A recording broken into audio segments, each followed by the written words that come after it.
It's time for day 3 of my 31 Days of Horror movie marathon of sorts. The annual tradition where I try and watch 31 horror films I've never seen during the 31 days of October. Today I checked out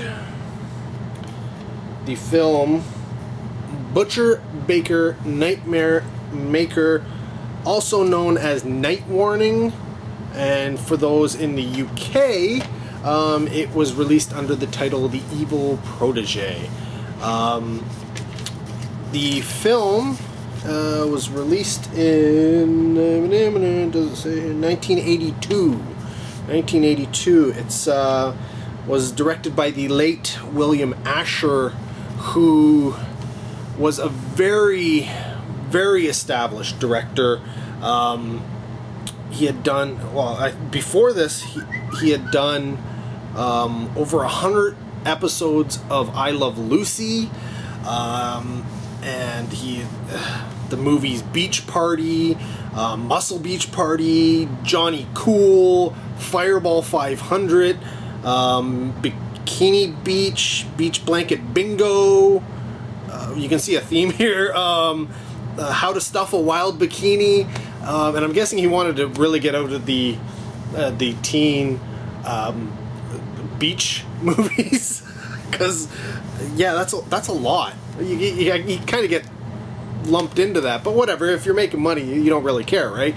So yeah, and then he did Butcher Baker, and eventually he went on to do over 130 episodes of Bewitched. So I mean, the guy is very, very, very well known and established director, so there's not a problem with that. And as such, the directing in the film it works. It's really, really well directed. Everything is, it's by the numbers type thing, but everything it makes sense. And it's clear, it's from 1982, so you can see that it's kind of a slasher type film, killer thing. Essentially, the synopsis, the story here is starts off with a boy's parents who are going on a trip, and his aunt's going to look after him. He's about 3 years old, and as they're driving along for their trip, their brakes fail, and they end up crashing and going over a cliff and dying. So fast forward to he's now, I'm guessing, about 17 years old, and his aunt's been looking after him, and it's essentially a case of him and being in high school. So clearly the director has a lot of experience dealing with a teenage movie of sorts, and so it's one of these things where his aunt has become fixated on him, and he's essentially going to be graduating, and she doesn't want him to go away. She wants him to stay, so she starts doing things to try and make it so that he never leaves her, essentially, right? Like, she's fixated on him, and to the point where she goes and tries to concoct this situation where he will feel the need to come in and protect her from a guy who she's going to try and make it look like he's raping her. Unfortunately, things go wrong, because it turns out the guy was gay, and so he wasn't interested.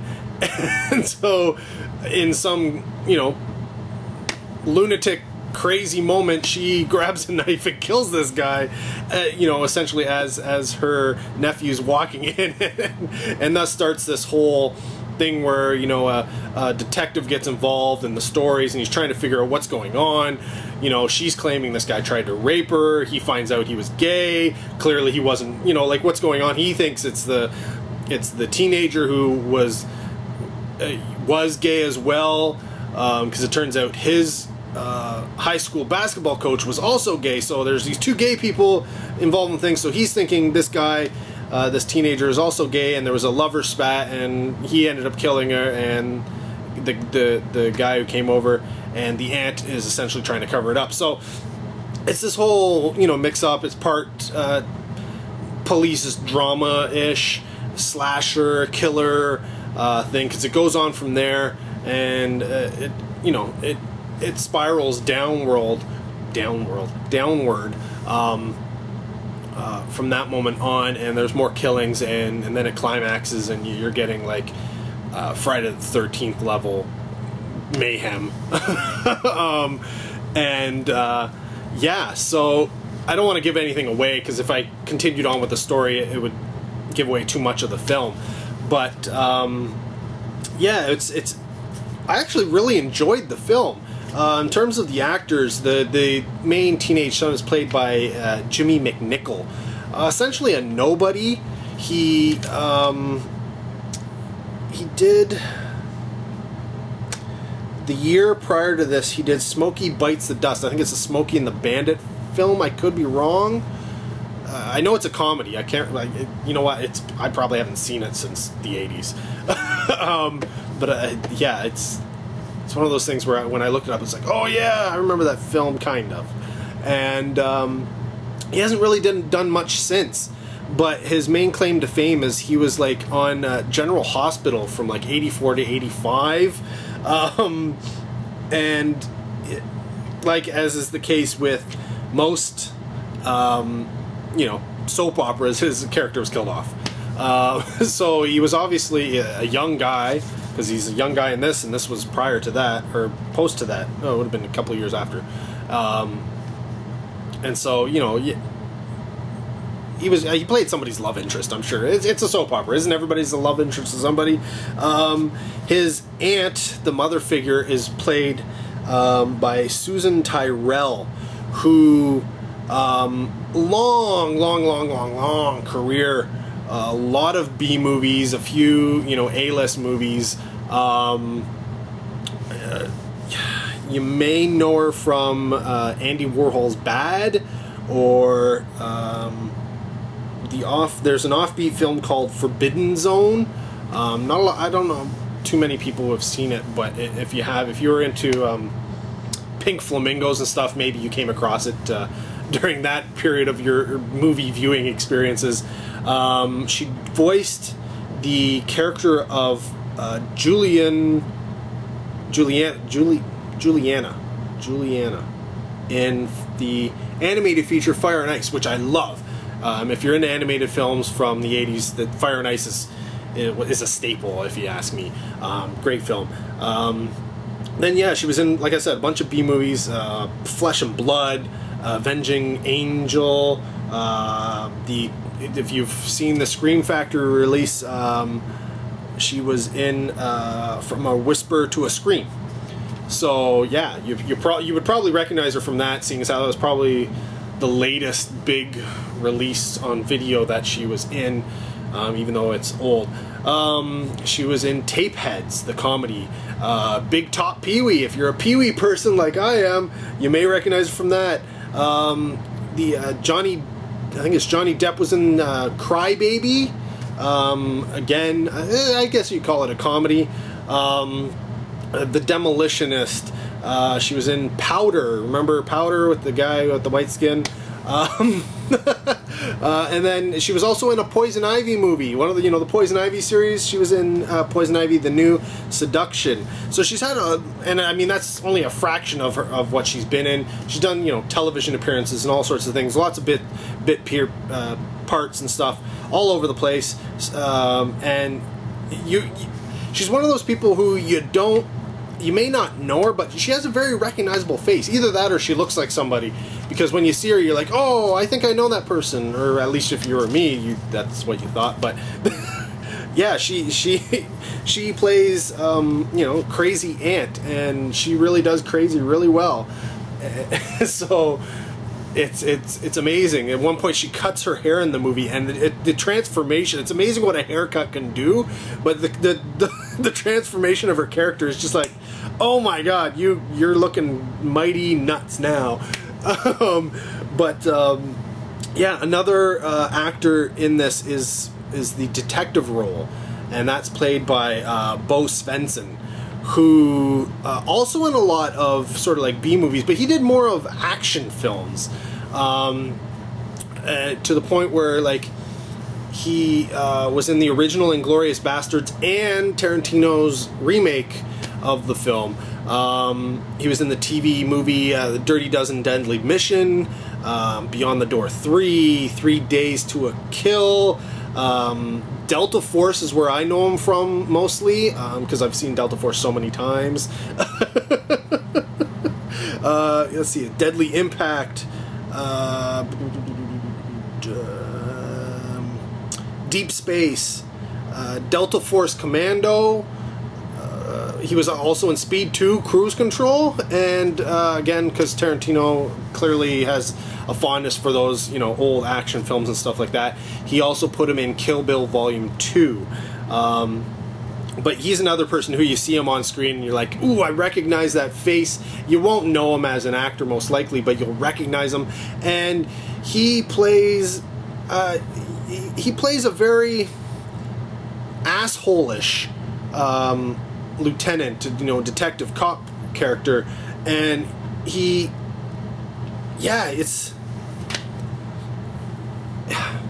honestly, you're supposed to not like, they could have done a better job of it, because essentially it comes off like he's trying to do his job, but he's trying too hard and he's really pushing it. But when he's really supposed to come off as a real dick, like to the point where you hate his character. And you do, don't get me wrong. It's clear that he has a problem with gay people. You know, homosexuals aren't his thing. He really doesn't like them. In fact, a lot of people in this movie don't like homosexuals. That's clear. There's a lot of bigotry in this film towards homosexuals. Like I said, 2 of the characters in the film, you know, are made out to be homosexual, and, you know, that's, you know, a portion of the plot revolves around that. So, pretty much, and it's amazing, you know, how many people are okay with it. Like the main teenager, the McNichol's character, he finds out his coach is gay, and he has no problems with it. You know, he's actually like, Coach, why are you leaving? Coach is, you know, kind of tries to explain to him, you know what, I've got some stuff that I'm going to have to deal with, and I don't need it to be falling, you know, down on my students type thing. And, you know, kudos to him. You know, he realizes that, you know, he's been outed. Obviously, this is a different time period than now, and weren't taken too well to being homosexual, you know, and being around kids, especially being, you know, the coach, the basketball coach, you know, teaching boys and young men and stuff like that. Obviously, there would be some controversy, and the movie didn't revolve around that. It just sort of came up, and, you know, clearly there was, you know, there's some mocking at school, you know, oh my god, ha ha ha, you're always with the coach after practice in his room type thing, you know, you must be gay, all that kind of stuff, you know, standard mocking that you'd find in high school.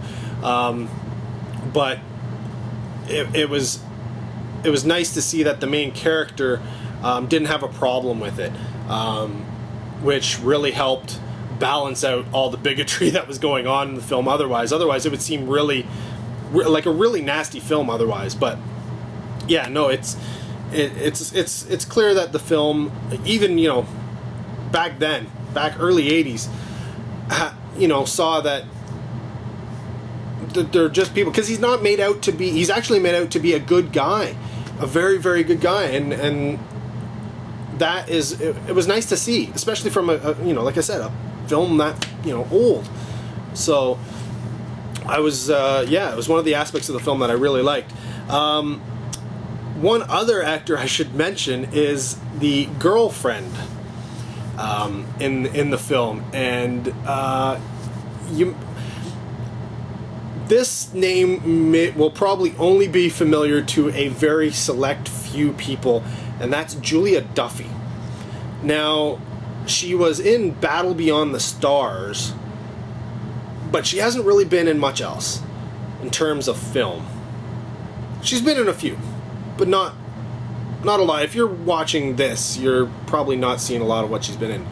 But she's best known as Stephanie Vanderkellen from Newhart. She was like in, well, if you watch Newhart, that's where you know her from. That was probably most of her career, and she's done other, you know, television and stuff, all in that same sort of vein.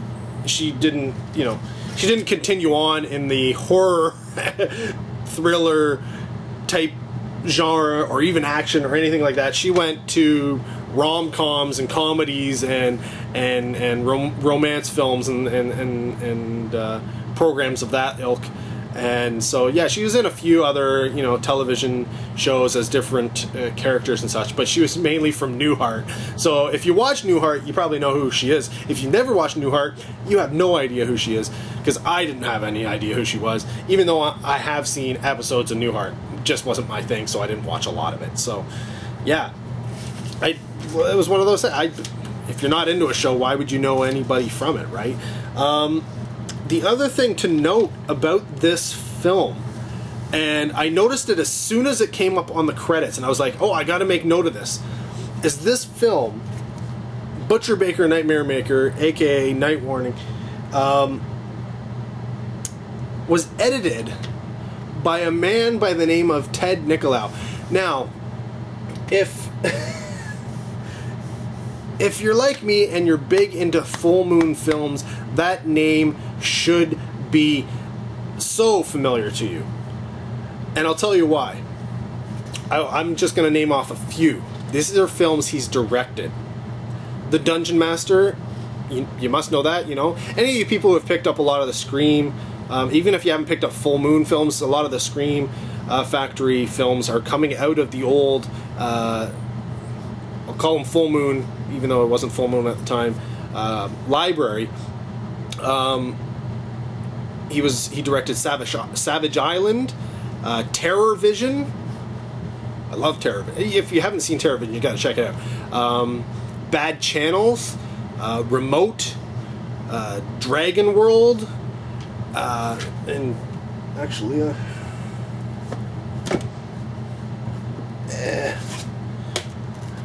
and this, the Subspecies movies. He directed all these Subspecies movies here. He directed all of them.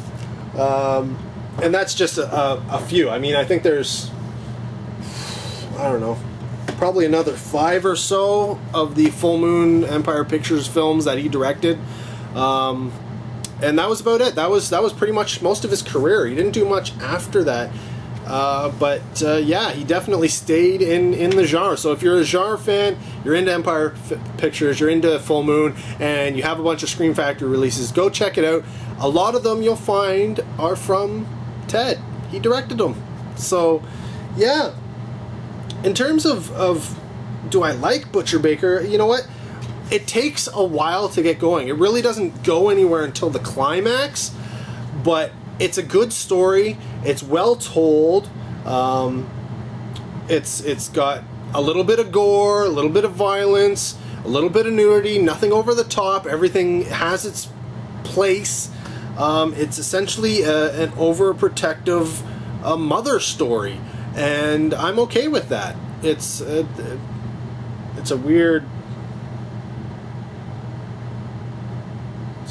very weird cover. I mean, it's got this Illuminati type look to it, right, with the triangle and the eye in it. But yeah, it's I was quite surprised. Now, I almost didn't include this after I watched this film because I wasn't sure if I was going to include it in my 31 Days of Horror. Because while I was watching it, I was like, why does this seem so familiar? I must have seen this film, but as is one of my rules, if I watch a film, despite me thinking I've possibly seen it or must have seen it because too much of it seems familiar, if I can't remember it, whatsoever, remember ever having seen it, then yeah, it counts. So because I can't remember this film, of course after you watch it, it obviously seems like more familiar, you know, it's definitely seen it now, but yeah, because it seemed familiar while I was watching it, I didn't know if I was going to be able to actually include it, but I got through the end and I was like, no, other than, you know, certain things were cliche and been done time and time again, I couldn't for certain say that I've seen this film. But hey, what are you gonna say? It's Butcher Baker Nightmare Maker. If you haven't seen it, I do say go check it out. You like knifey killings? That's what happens here. It's all about the knife. So yeah, keep watching. This is day 3, the 3rd of October, and I'm up to 3 movies. So I'm on track to hit 31 and 31. Let's see if I can do it. Stay tuned, keep watching. Until next video, take care. Have a good one.